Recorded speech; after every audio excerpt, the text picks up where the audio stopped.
নমস্কার, আজকে আমার নিবেদন কবি সুবোধ সরকারের লেখা শাড়ি। বিয়েতে ৫১টা শাড়ি পেয়েছিল মেয়েটা।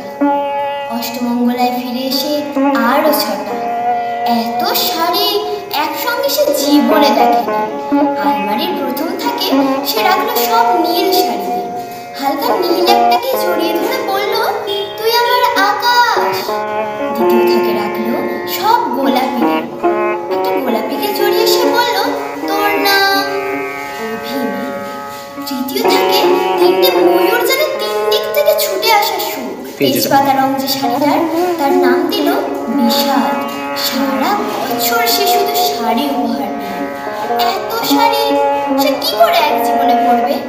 কিন্তু বছর যেতে না যেতেই ঘটে গেল সেই ঘটনাটা। সন্ধ্যের মুখে মেয়েটা বেরিয়েছিল স্বামীর সঙ্গে চাইনিজ খেতে। কাপড়ে মুখ বাঁধা 3টে ছেলে এসে দাঁড়ালো। স্বামীর তলপেটে ঢুকে গেল 12 ইঞ্চি। উপর থেকে নিচে নেমে ডান দিকে, যাকে বলে এল, পড়ে রইল খাবার। চিলিফিস থেকে তখনও ধোঁয়া উঠছে। এর নাম রাজনীতি বলেছিল পাড়ার লোকেরা। বিয়েতে ৫১টা শাড়ি পেয়েছিল মেয়েটা। অষ্টমঙ্গলায় ফিরে এসে আরও ৬টা। একদিন দুপুরে শাশুড়ি ঘুমিয়ে সমস্ত শাড়ি বের করে ৬তলার বারান্দা থেকে উড়িয়ে দিল নিচের পৃথিবীতে। শাশুড়ি পরিয়ে দিয়েছেন তাকে সাদা থান। ১৯ বছরের একটা মেয়ে, সে একা। কিন্তু সেই থানও এক ঝটকায় খুলে নিল ৩ জন।